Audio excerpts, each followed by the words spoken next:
Megan Penley Pickett. Here I can give you my video of myself really quickly. It's a little distracting for me to talk and watch myself talk at the same time, so I'll take that off shortly. Welcome to the webinar specifically for our seniors, for students who are going into college, getting ready to do all of those applications that everyone loves so much. If we have folks on that have younger students, older students, perfectly fine. Just, excuse me, please know that our information is tailored towards those students who are in the application process with the intent of going to college or university next year. Obviously, those things go back and forth, so use this information as you wish. A couple of logistic items is that this webinar, we're going to be repeating it at 7:30 Mountain Time. So do the math for wherever you live. It's currently the 5:30 Mountain Time webinar. So we will be repeating the same material. We have a different co-host that will be joining us on that one. For this webinar, we have Coach Diane, who is joining us this evening. There she is.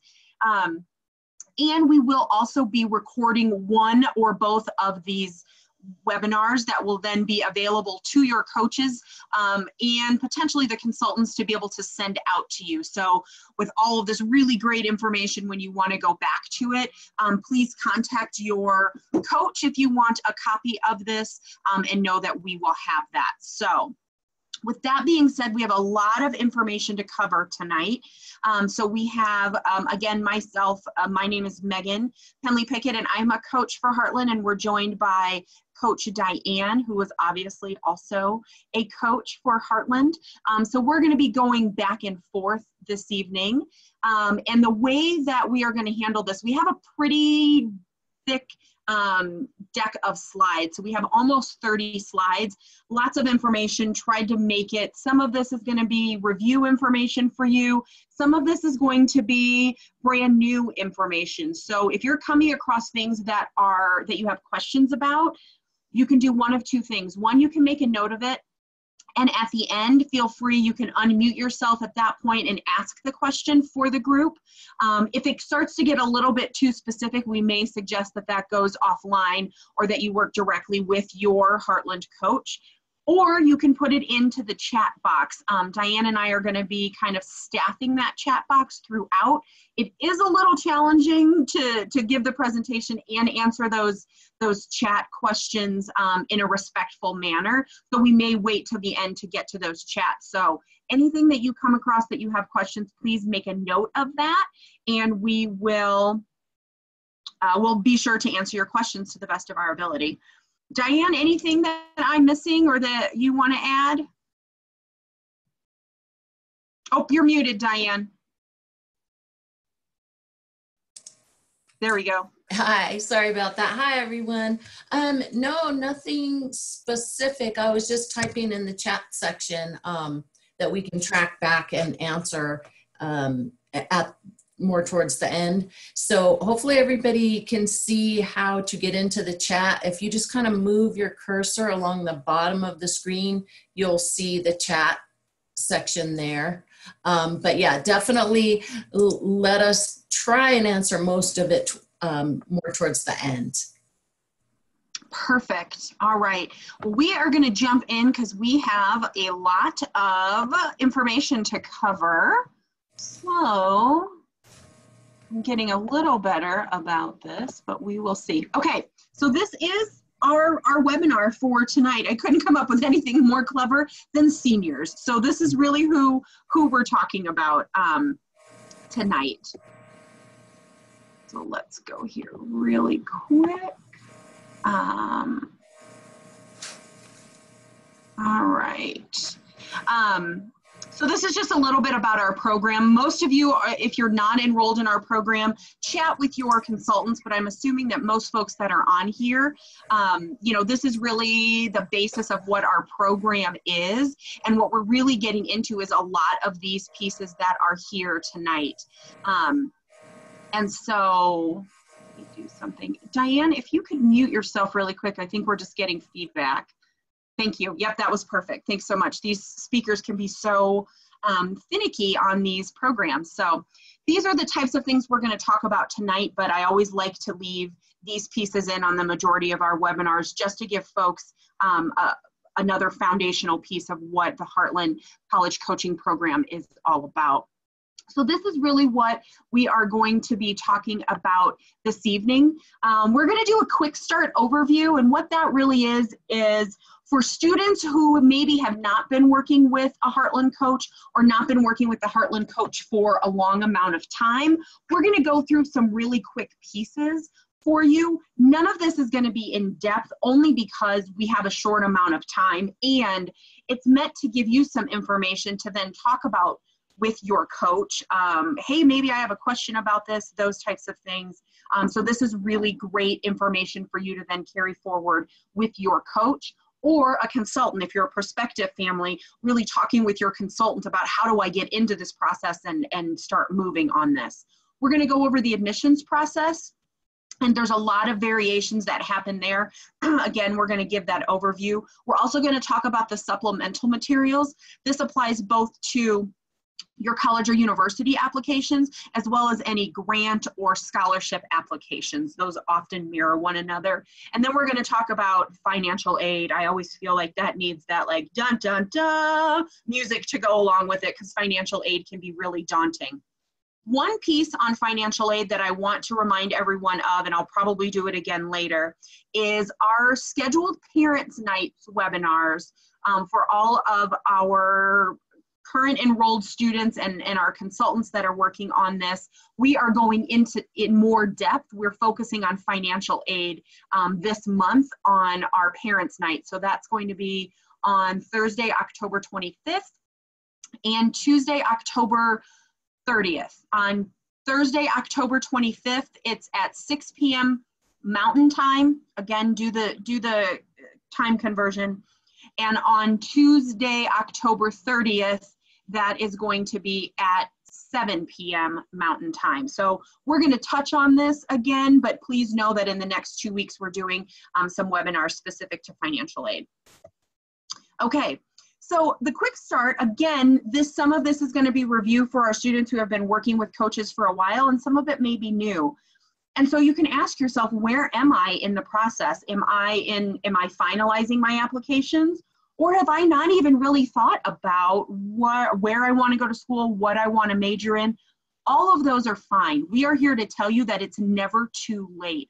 When you start working with your coach, maybe you have already been working with your coach, maybe you haven't been assigned a coach yet, maybe you've been working with them for a long time. Regardless, it's never too late to jump in on this process. The coach is going to meet you where you're at. You may be moving on a fast timeline, so be aware of that. If you haven't gotten started on this process, it's not too late, and we need to start moving quickly. So we're going to start moving quickly through some of these pieces, but know that you can always insert yourself at any point in time. And so here are, again, some considerations when choosing a school. If for whatever reason, folks really are kind of at the very beginning of this process, we have a really great webinar that your coach can send to you that really goes more in depth of what to really look for when you're considering a school. What are, where does academics fit in? Where does financial aid fit in? And where do a lot of these considerations fit in when we're thinking about it? So I'm not going to read all of this to you, but there's a lot of information that you're going to want to think about when you're choosing a school. So again, if you're at the beginning of the process or you're making your final decisions to turn in your applications, really looking at, is it a public or private? Where is it in comparison to your home? Do you want to be close to home? Do you want to be far from home? The selectivity piece. How likely is it that you will get accepted into that school or a particular program in that school, given potentially your ACT or SAT scores, your current GPA, your level of involvement in the community, really looking at what some of those criteria are that the school uses. What's the likelihood? We want to make sure that we have a diverse group of schools that we are applying to, and we'll get more into that. So really thinking about that, tuition fees, room and board fees, average class size. Some people do really well in a class of 500, and some people really want 10 or 12 people. So really thinking about a lot of these different things, not just, oh, it's down the street, oh, my mom and dad went there, my best friend's cousin's dog walker's brother went there and he really liked it.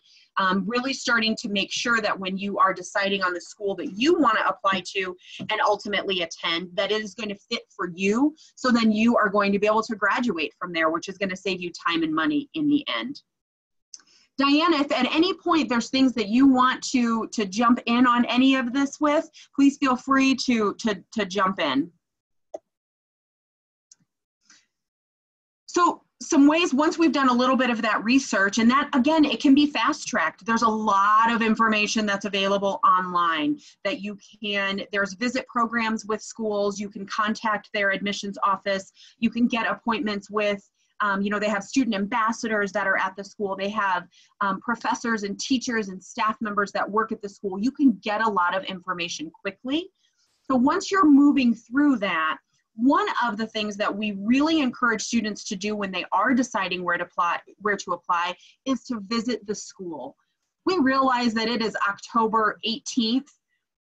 That may not be possible depending upon when you will be applying, but when possible, if possible, try to do that as much as you can. That's going to give you a feel, that's going to allow you to meet people in person. It makes a difference when you walk onto campus, if it feels like, oh, maybe I could spend a few years here, or maybe I don't want to. You also get some face-to-face time, maybe with the financial aid officer, with people in the department that you're interested in, those types of things. And again, this right here is really important. Based on the profile of the freshman class, what are your chances of being accepted? We're not saying that you have to hit every box 100% of the time. However, if you're looking at a school that has an average SAT of 1,400, 1,350, 1,400 with an average GPA of 3.7, and you're carrying an average GPA of 3.2, and your test scores hover right between 1,000 and 1,200, it's pretty unlikely that you will be accepted into that program. That being said, we're not discouraging you from applying. We are also encouraging you to apply to some additional schools to make sure that you are maximizing your options. If you cannot visit in person, then we encourage you to take a virtual tour of the campus. Again, the internet is amazing, as probably most of you know, but there's a lot of these types of things that you can do online. You can get, you know, virtual tours, speak with people online, those types of things. And again, looking at what are your chances of being accepted. And I want you to document your experience. That's this last piece here. Whether it's in person or virtual, how helpful were the faculty and staff that you talked to? How did you feel about the students that you talked to? What does it look like? What does it feel like? What is the career placement for students? So really starting to document that, so then you know where you want to apply when it does come time for that. Megan. Yes. I just posted this in the chat for everybody too. Ask your coaches for a list of questions to ask at the college. We do have those. So ask your coach to send you some questions that you might want to ask, and kind of how to do interviews at the colleges. We do have that kind of information for you. Perfect. Yes. Thank you very much. I've forgotten about that. She's absolutely right. So be in touch with your coach about how to best utilize your in-person or your virtual tour. And so here is kind of, again, we're going through a quick overview, but the final selection and where to apply. We really encourage our students to apply to between 4 and 6 schools in general. So 2 of those stretch schools, so those are some of those that I was talking about. Schools that you would love to go to, feels like a good fit, it's got the right academics. Financial aid seems like we could probably, you know, put a package together or take out loans, whatever that looks like. It may be a stretch for you to get in based on merit, those types of things. So again, still apply to them. But we also want you to then apply 2 to 3 great schools. So these are really some of those like fit like a glove, right? Again, academics and financial aid are in place. You meet the requirements and it really feels like I would be happy there. Not my brother, not my cousin, not my parents. but I, as the student, would be happy at this school.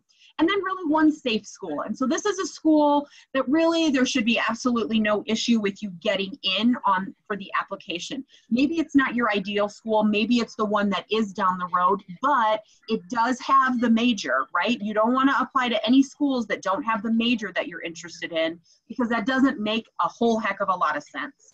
So that's one of the first things that we want you to think about.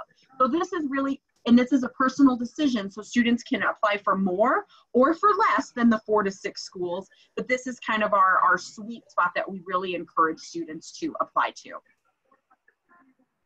So again, that's kind of our quick overview to get us to the admissions process. And we are really in this admissions process right now with some deadlines that are coming up. So things to really think about when you are getting ready to apply and you're making these decisions is what is required for the admissions, for your admissions packet, and looking at early action versus early decision, which we're going to get into, but that's really a very deadline driven decision. Looking at the deadlines, when do you need to apply to the college or university? When does that application need to be in? When do the supplemental materials need to be in? So we're going to go through all of these pieces, but you really want to do this research up front.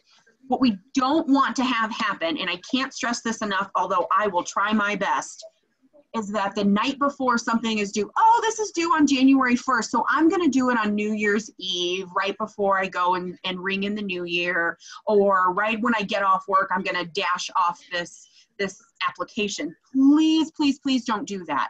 Please start looking at all of the schools that you are interested in and documenting all of your deadlines so you can back up a realistic timeline. You want to make sure that you are turning in the best possible materials that you have. You want to make sure that anything that's supplemental, you have enough time to get. So it's really, really very deadline driven, and making sure that you are giving yourself enough time so you are not freaking out. And so that moves us into deadlines. And why are they important? One, they are not forgiven easily. This information is public information. You don't really have to look real hard to find out the deadlines for your applications, either for scholarships and grants or for schools. This information is out there. And if you are the student who doesn't get it in because you missed a deadline, simply missed a deadline, schools and institutions are not going to forgive that easily. So don't put yourself in that position. And it relieves the stress of last minute work. Oh my gosh, I have to get this essay written. I didn't know I had to do this. Where's my resume? You know, all of these types of things. Relieve some of that stress. Start doing this on a regular basis because you know what your deadlines are going to be. And inevitably, things just take longer than we think that they're going to. And if they don't, hallelujah, you get 10 minutes back of your life, but you're not, you know, shaving off years being so stressed out about your application deadline. And keep in mind that for some schools, not all, but there may be different deadlines for different items that are a part of the application. You may have to get an application in at one point, and then supplemental materials are due later on. Or they may have a secondary deadline for a specific school or program that you may want to get into. Maybe you have to gain acceptance into the university, and then later on you would then get accepted into maybe the honors program or a specific science program, those types of things. So let me just make sure. Sounds like we have some folks who need to get muted. Let me do this really quick. Let me see if I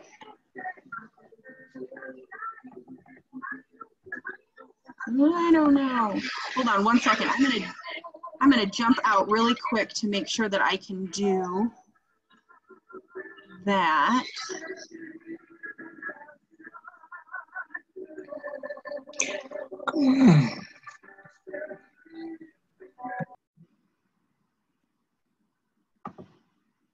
Well, maybe it worked. We will see. We will see how that works. So back to deadlines. I just know it can be really, really distracting to have that background music, and sometimes we just don't know it's there. So make sure you know what your deadlines are, what's included with those, and track that information. It's going to start to, it could has the potential to get really confusing. You know, for XYZ university, it's due on this date and this material, those types of things. So work with your coach. We provide templates to be able to track that information, spreadsheets, so you can help start calendaring, so you can help start creating a timeline that really works for you. But deadlines really, really, truly are the core of the application process, or at least the foundation of the application process. And just really quickly, early action versus early decision. This is a question that we've gotten a lot of lately. Hopefully you've already had conversations with your coach about if one or more of these are a better option for you. The reason that I stick it in here tonight is because the deadline for early action and early decision is typically going to be November 1st. I don't know if your calendar works the same as mine, but that's a little under 2 weeks away from now. So we want to make sure, again, that if you are deciding this or you're coming across, I really want to go early action, I really want to apply early, that's awesome. Can you get the application finished in time with your best work? So you may have been working on that already, but if this is a decision that people are just coming to now, then we want to make sure that, again, that those deadlines are playing a role in that.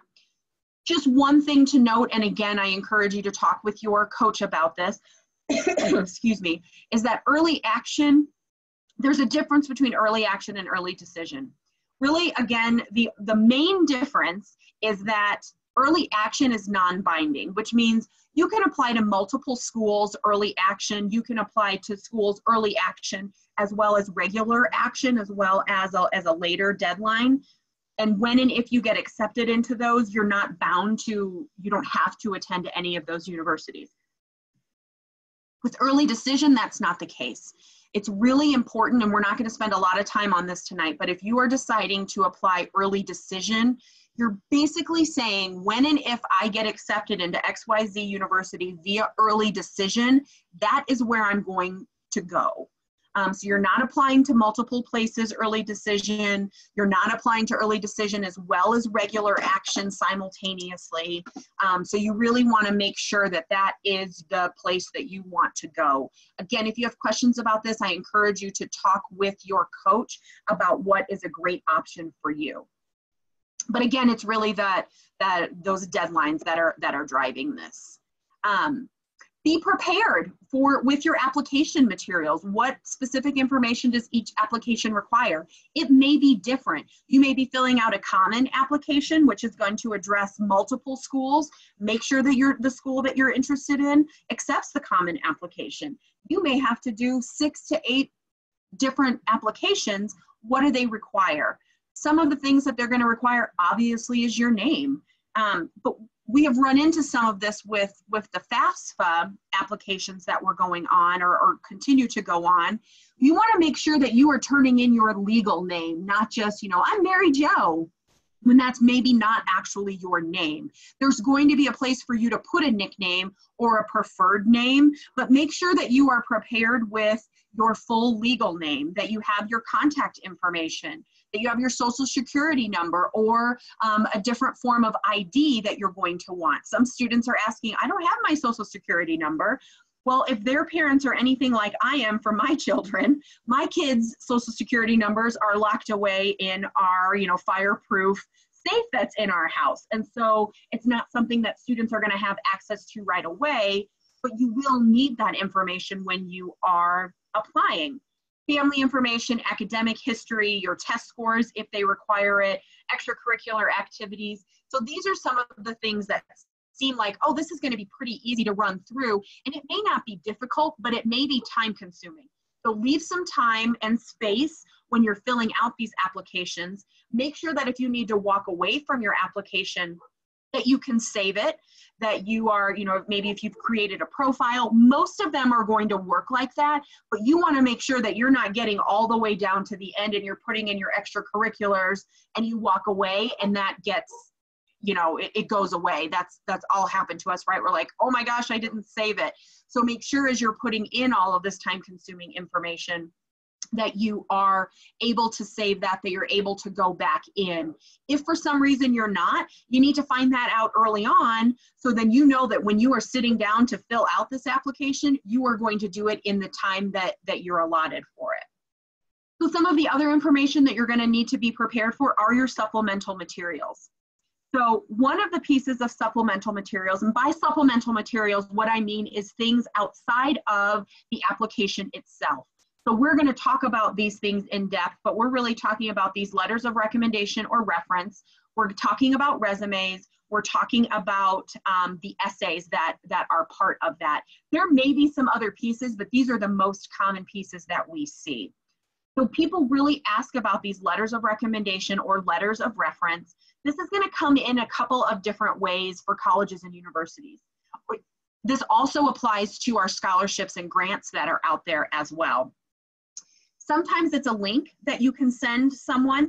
Sometimes it's simply a letter that they are going to give to you, or a letter that they are going to need to upload. So you're going to need to start looking into how that happens.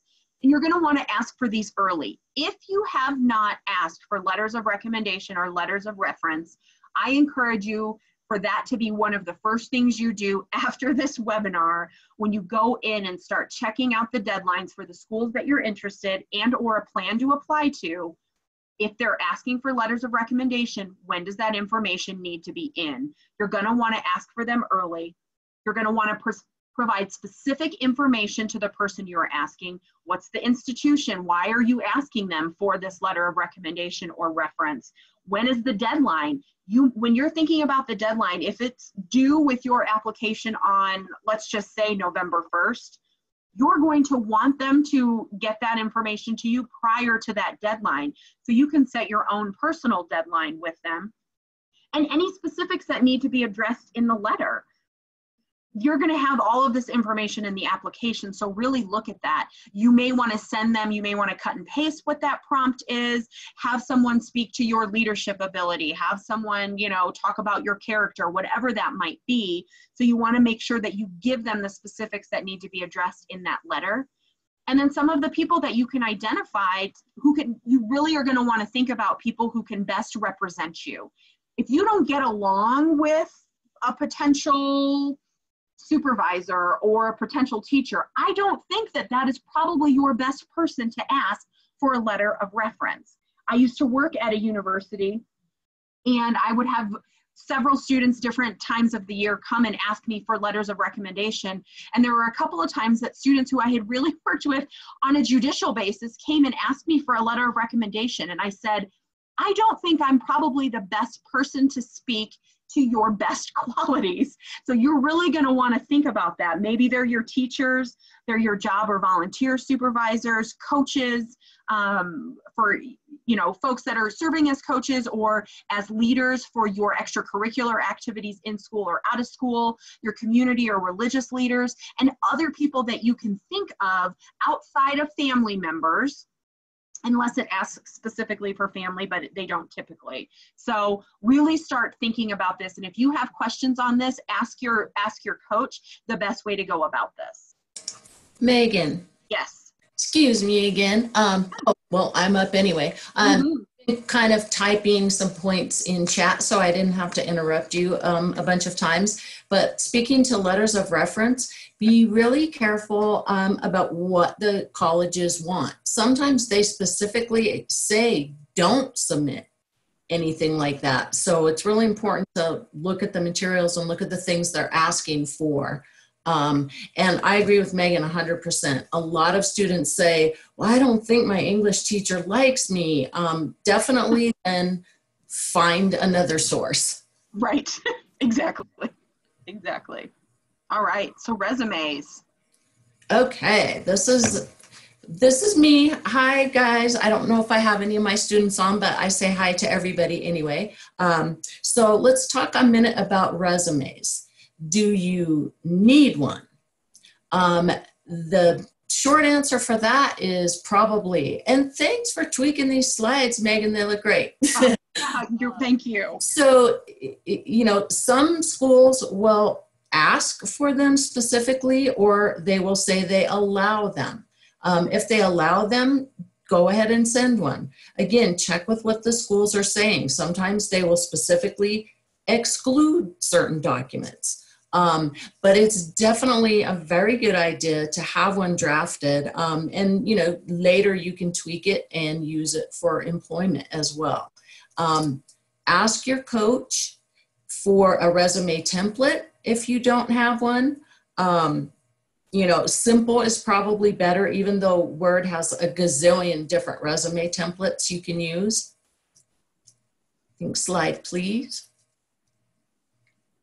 Okay, what do you include? Again, I don't think I need to reread all of these, but you know, essentially the things that you have done in school, any honors you have, honor roll, you know, if you were the head of a club, anything like that, definitely include those activities and experiences.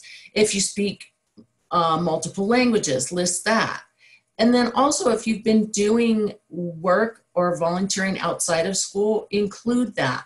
You know, you definitely want to show all of your best qualities, all of your experience, and talk about special circumstances such as a job. You know, if you were working outside of school, definitely list that. So, you know, you can kind of turn it around and make that not a negative.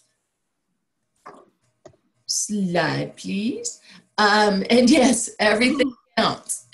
If you don't have any, or you don't think you have any of the accomplishments on the previous slide, think about what else you've done. And in fact, even ask your parents, you know, have I done anything that I've not listed here? It could be as simple as babysitting, you helped a neighbor, or you helped your parents in their store. And even if it was not something that you were paid for, it still counts. I love that graphic. Okay, and this is actually an actual example. Again, let me back up. Let your coach review your resumes before you send them out, first of all. Here's an example of essentially what not to do. You can see that Susie Student literally put none in volunteer experience and none in skills.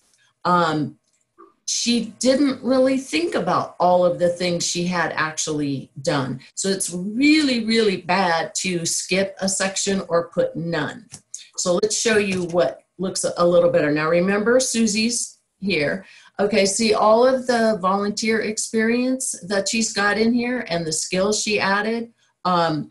A lot of times I'll be talking to my student and we just get on a phone call and we start talking about what things they've been doing. And then I find out that they're teaching kids in Sunday school. That's a huge thing to report.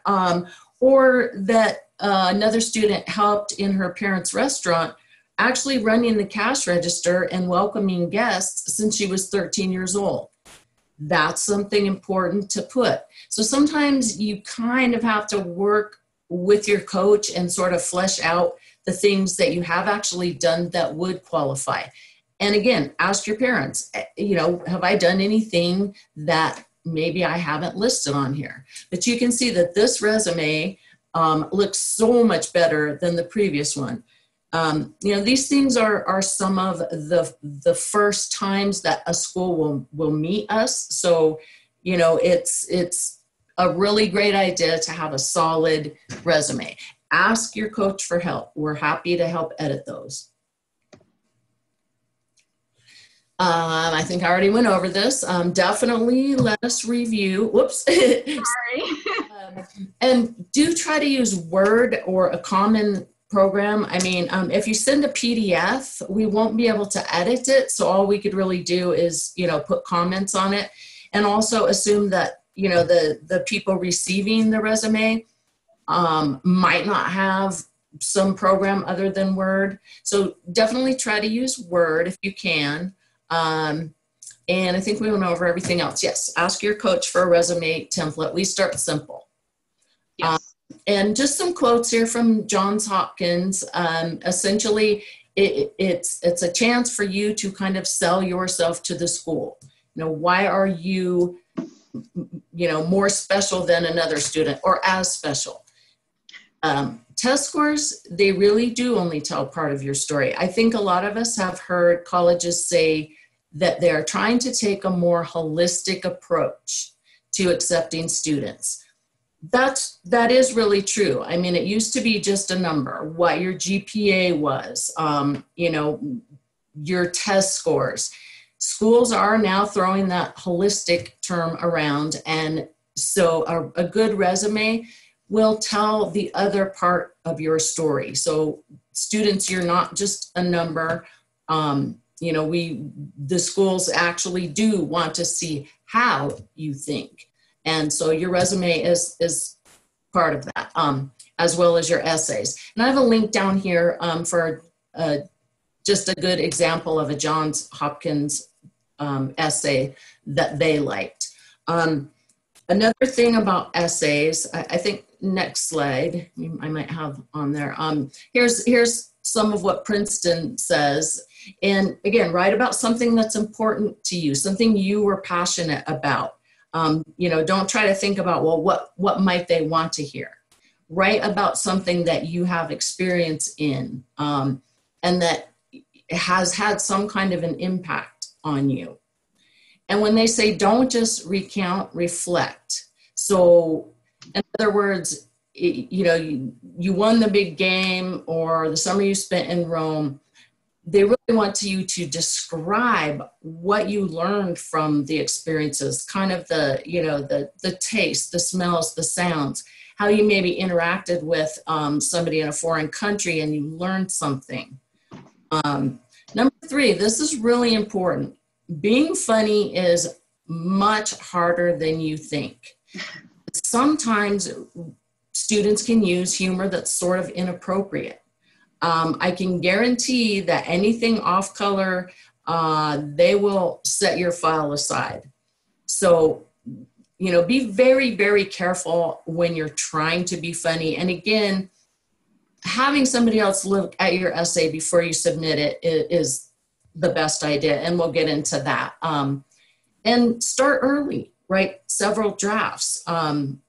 You know, the one thing I learned from a boss one time is he said, you know, whatever you're drafting, sleep on it. And if it still looks good to you the next day, then okay, send it. Slide, please. And no repeats. This I see a lot, actually. I see a lot of students, you know, they've sort of glommed onto something that is really great, but then they said it in 6 different ways. So try not to repeat anything, you know, or get a little more creative, but essentially, you know, don't repeat, I did this summer, and then say it a different way 8 times. And remember to answer the question being asked. That's huge.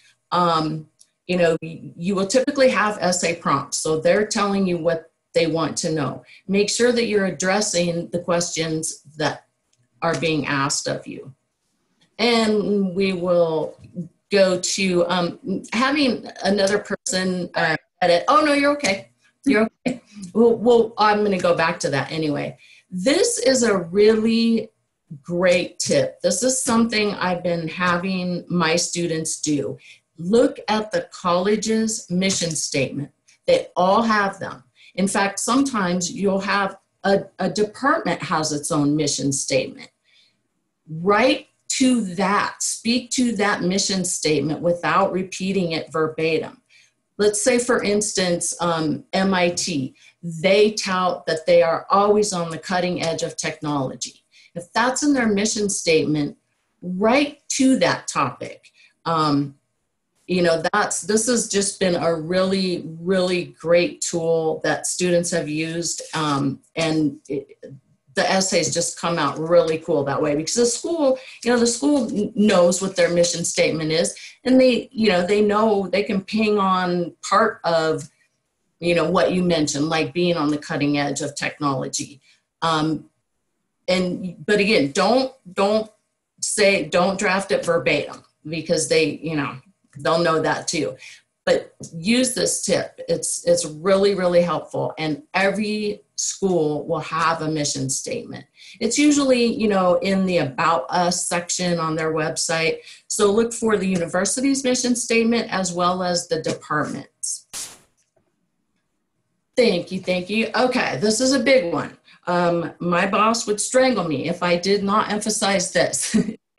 Heartland has an essay reviewing department. We have people that's all they do is review your essays. So you send the drafts to your coach first, and your coach will make sure that the prompt and the word count, everything that the reviewers need, is listed. A lot of times students will just send an essay and the reviewers don't know what the word count is or the question that the student's really trying to ask. So that's huge. Make sure you include the prompt and the word count. Again, never submit an unreviewed essay. I can't emphasize that enough. I just looked at one the other day, and it was, it was pretty horrific. And that, again, is going to probably cause a school to set your file aside. And start well in advance. I think there's a typo there. Sorry, that was my fault. I think the essay reviewing department wants at least 48 hours, and that's kind of the minimum. You definitely want to turn them in early, because sometimes you're going to get a draft back and you're going to need to wordsmith it a little bit and then send it back to the reviewers. So I definitely give a lot of advance notice. Let's just say 48 is like the minimum, and that might be too short. But an essay is extremely important. That is, again, another way that tells the college something about you. And so these are extremely important.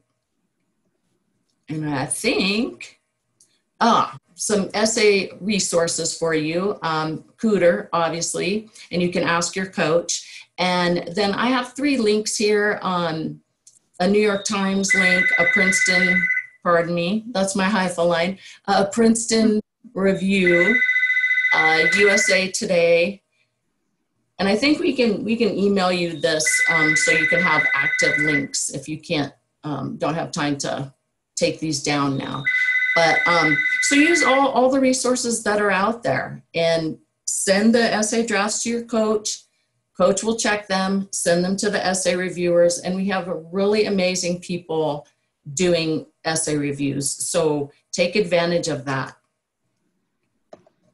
Awesome. Thank you, Diane, very much for that information. We're getting into the financial aid part of it.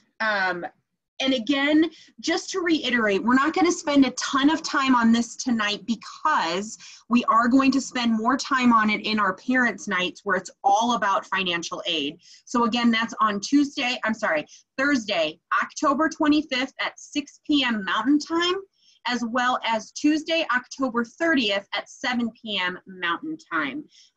More information, comes out in the regular way. Consultants have access to that as well. We're going to get more in depth in financial aid. But here are some of the different types of financial aid. When we are talking about financial aid, we're talking about more of this umbrella term that's FAFSA, with the U.S. federal government, the CSS Profile, which is used primarily for private institutions. Maybe there's state financial aid programs, aid from individual colleges, scholarships, and then the financial aid appeals. So loans, when we are starting to look at loans is money that has to be paid back. So just think about that when we're taking out loans. So there's a couple of different types of loans. If we're looking at the federal loans, we're looking at subsidized, which is available for students who have demonstrated financial aid need. So financial need based on what the expected family contribution is, those types of things, as well as the unsubsidized. So this is available regardless of need. So this, you don't necessarily have to demonstrate a financial need, and you can pair those together based on what is best for your family. And then there's obviously private loans from banks, from other sources. And so those are, you know, obviously things that are going to have to get paid back. Federal loans do not have to be paid back while in college. Now this, I always want to stress this part, is that if students stop out or take a time off from college, that may start the clock ticking on when that loan needs to start getting paid back. Obviously, you don't know that at the outset, but just something to keep in mind. If we stop out of college or university, if we take a medical leave, most of our federal programs will work with you on what that payment plan going back to them is, but just keep that in mind. And loan forgiveness programs do exist post-graduation, but we want you to, again, apply for as many forms of aid, primarily the ones you don't have to pay back from the very beginning. So grants and scholarships, short version is this is free money. These are typically going to be things that you do not have to pay back. They can be given by state or federal government or the school or private sources. So they can come from a lot of different places, which is really why we tell students apply for as much as possible. Even if they're small amounts of grants or scholarships, that's still money that you don't have to get paid back, or you don't have to pay back. Many grants are determined by, not all, but many grants are determined by your FAFSA. So we want to make sure that you fill that out. If you have questions on FAFSA, please, please, please contact your coach. We did a webinar on that back on October 4th, so we have a link that we can get out to families. We also offer review sessions in the same way that Diane was talking about with the essays. We review FAFSA for some of the common mistakes, so make sure that you work with your coach on that. Again, the scholarships are money that do not have to be paid back. They can be awarded based on merit, accomplishments, those types of things. You're going, again, much like we were talking about with the applications, you're going to want to stay on top of your deadlines. You're going to want to pay attention to what the required supplemental materials are, and really treat this like your college and university application process. It can be time consuming, but so can paying back $60,000 later on when you potentially, and I just made that number up, but when you potentially could have gotten some of that in some of this quote unquote free money. Megan? Yeah. I had another point. Shall we tell, since Amy tells the story, one of our great coaches and a FAFSA guru, Amy, told us a story on the last webinar that she didn't think she was going to get FAFSA dollars, so she never completed a FAFSA application. Since she did not have an application on file, she lost out on a $10,000 scholarship just because she had not filed a FAFSA app. So even if you don't think you're going to get federal aid dollars, get that application in anyway. Absolutely. It's really, really important to get that FAFSA on file for the school. And if you are applying to private institutions, you're going to want to work on that CSS profile as well. Again, your coach is a really great resource to walk through that. Now, there is aid that is specific to the school. And this is either need-based, which is a demonstrated financial need, or merit-based. So merit is achievements, accomplishments, those types of things. So be sure to pay attention to any stipulations. I worked at a university where we awarded students, not every student, but lots of students, a housing scholarship that was between $2,000 and $3,000 per year that they lived on campus. Sometimes students forgot that when they moved off campus. We did not require students to live on campus post freshman year. So when students moved off, they said, oh, can't I still use that scholarship? And we said, no, you have to live on campus to get that. Well, what does qualify for on campus? Because we had some fraternities and sororities that some were on and some, it got a little confusing. So you want to make sure that you're looking at what those stipulations are. Maybe there's a GPA requirement. Maybe there's a work requirement. Maybe it's not. Maybe it's, we're so glad we're here. Here's a whole bunch of money. But make sure that you're looking at those stipulations and keeping that top of mind. And you really are going to want to work directly with the financial aid office of the institution that you are either applying to, or once you've been accepted, in working with them on potentially requesting more aid. Thank you for the package of X amount of dollars. For me to really be able to attend this institution, I need Z amount of dollars. And we can assist with this process. We have some templates. We have a coach on staff who has been really successful in helping his students navigate the requesting of more aid. Obviously, we can't guarantee that that will happen because we are not responsible for awarding that aid, but we can help students really walk through that process and say, it's absolutely okay to ask for more. You may not get everything, but if you get something, that helps close that financial gap. Oh, we're at the end. I'm never really quite sure, and I know that we want to make sure that we leave some time for questions. So I'm going to leave this screen up. At least for a moment. So if you want to screenshot it or write this down, this is the best way outside of your coach. If you have a Heartland coach, I want you to contact them with your questions. If you don't have a Heartland coach or you're a consultant, please send an email to the cpp@haifa-usa.org, or please give us a call. We are located right outside Denver, Colorado, so we are in the Mountain time zone as well. So with the last couple of minutes that we have, we want to be able to answer questions. So I'm going to jump out of here. I know Diane has been furiously going on the chat line, so thank you so much. Do we have any questions that folks want to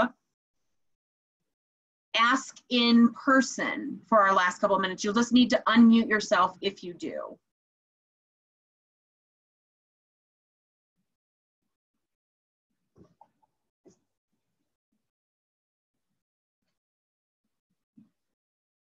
I think we did such a great job, Diane, that nobody has any questions for us.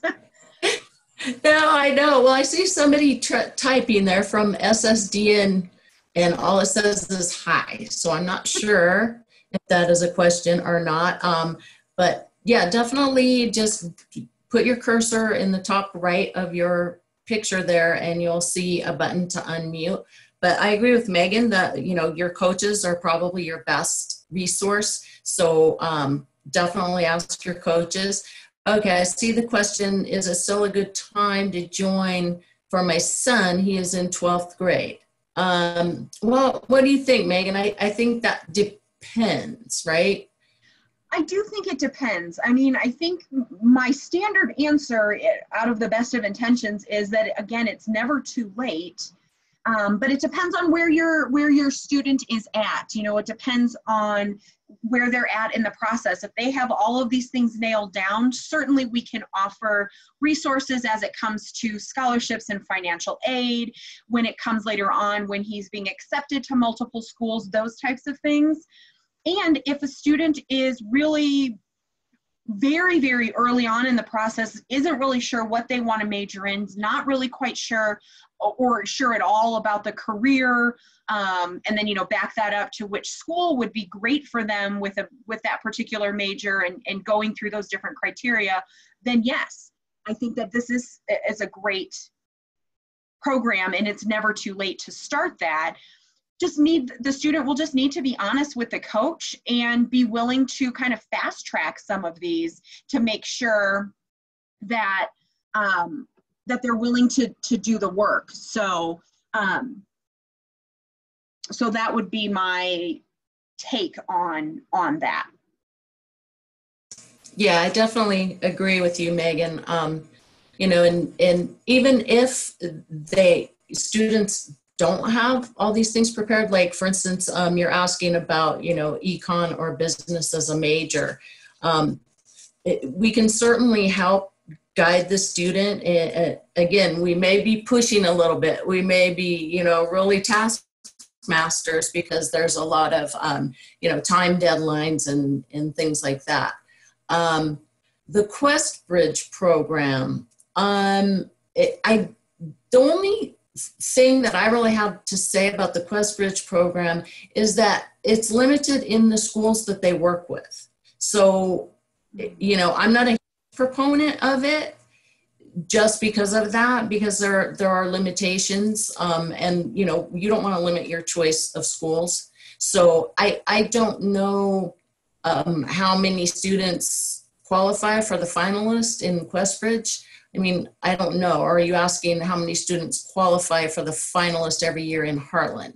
I guess that, Cindy, I wasn't totally understanding your question.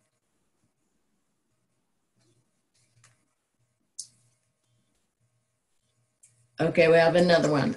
Nervous and not clear about application. 14 days now for colleges. Having no, yeah, there are definitely a lot of colleges that have November 1 as a deadline. So, you know, if you have a coach, I would definitely SSDN, HP, get with your coach and ask that question. And I think this is the dad who's trying to decide about the program. And again, the short answer is yes, we can help that student.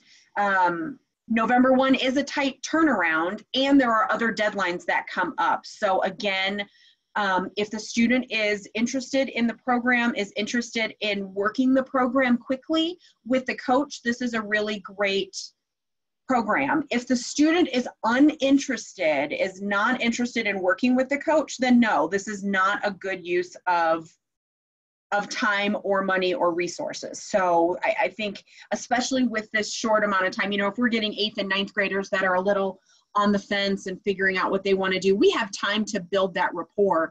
And any coach that your son gets assigned will build that rapport with him in a short amount of time, but it has to be a two-way street for it to truly be successful. So that's really something that you'll need to think about with your son. And also, too, I have college freshmen. So, I mean, I'm still working with students when they are in their first or second semester of college, or essentially as long as they kind of need us, because there are additional scholarships that you can apply for every semester. You know, there are still things a coach can do. So, you know, if it makes your son or daughter more comfortable to kind of keep the coach for some of their freshman year in college, that's also a really good idea. Absolutely. Absolutely. All right, it is 6:28 where I am. So we want to make sure that we are respectful of everyone's time. So if there are other questions that we can answer, this would be a great time to ask them. Or just to put this out there, because I'm sure you have all of the extra time in the world, but we will be repeating the materials. Coach Diane will not be on. We will have another coach on with us at that point. But we are repeating these materials and presenting this again at 7:30 p.m. Mountain Time. So if there's information that you want to get again, and please remember that this is being recorded. We will be able, either this one or the next one, but the same materials will be available as a YouTube link, and your coach has all of this information. They have all of the recommendations, all of those great links that Coach Diane put in there. We will make sure that we get that out to them so it's easy for them to be able to send that on to their students, so you have access to that as well. So yes, Diane is absolutely correct. Ask your coach for help. Ask them the questions. This is why we're here. And this is crunch time for everyone, especially of those of us coaches who are working with students who are making a lot of these decisions. We know that that is time sensitive. And so a couple of the things to make sure that your student gets prioritized correctly, because we're working with students that are in all grades, you know, make sure that they are putting that information either in the messages that they're leaving or the emails that they're sending, like, this is time sensitive, please get back to me. So then we make sure that as we're, you know, working through our emails, we're prioritizing that over maybe some of our younger students who don't have quite as time critical questions. But ask your coach. We have lots of resources to send you, which can be overwhelming. Schedule a call with them, send them an email.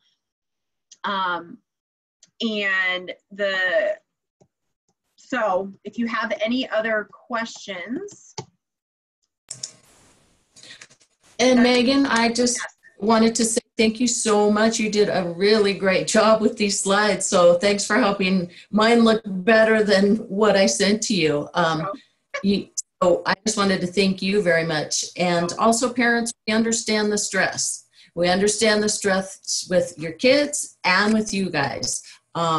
So, you know, don't be afraid to ask your coach, or just, you know, maybe even have a sanity call with them. We definitely understand the stress, and we're here to help. Absolutely. Well, thank you so much, Coach Diane, for everything that you brought to this. It was great to work with you. Thank you all for your questions and for your attention. If you have any other questions, you know what, we will take this one last question just because I think they're trying to get in, and then we're going to jump off. So go ahead, WSB Kairos. What is the question?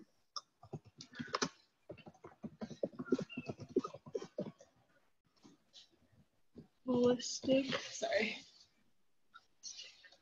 Do you have the question ready? Oh shoot. More holistic approach. So we can hear you, so you don't have to type. Oh, could I? Hello? Yes, just go ahead and ask your question really quick. Okay, just a minute. Okay, sorry. So you said that colleges were taking like a more holistic approach to applications. So colleges are looking for like more of like a well-written essay rather than like a high GPA or like a high SAT score. They're really looking, and each college and university are going to be different. They're going to have different criteria. They're going to have different ways for them to meet that mission statement that Diane was talking about. But what they're really looking at is the whole picture. So not just test scores, not just grades. So any one single component is not going to be a make or break. It's going to be the whole of your test scores, your GPA, your resume, your letters of reference, and your essays, and potentially anything else that they may be looking for. You know, if it's an experience-based program, they may be looking for those experience-based, but it's really that combination of that. So looking for that well-roundedness for that. Does that make sense? Yeah, okay, thank you. You're welcome. Thanks for the question. All right, well, with that being said, we are going to sign off to make sure that everyone can go and do whatever they need to do. Mine is feeding very, very short children, so I'm going to go give them dinner. So thank you all so much for your time this evening, and we will see you soon. Bye-bye.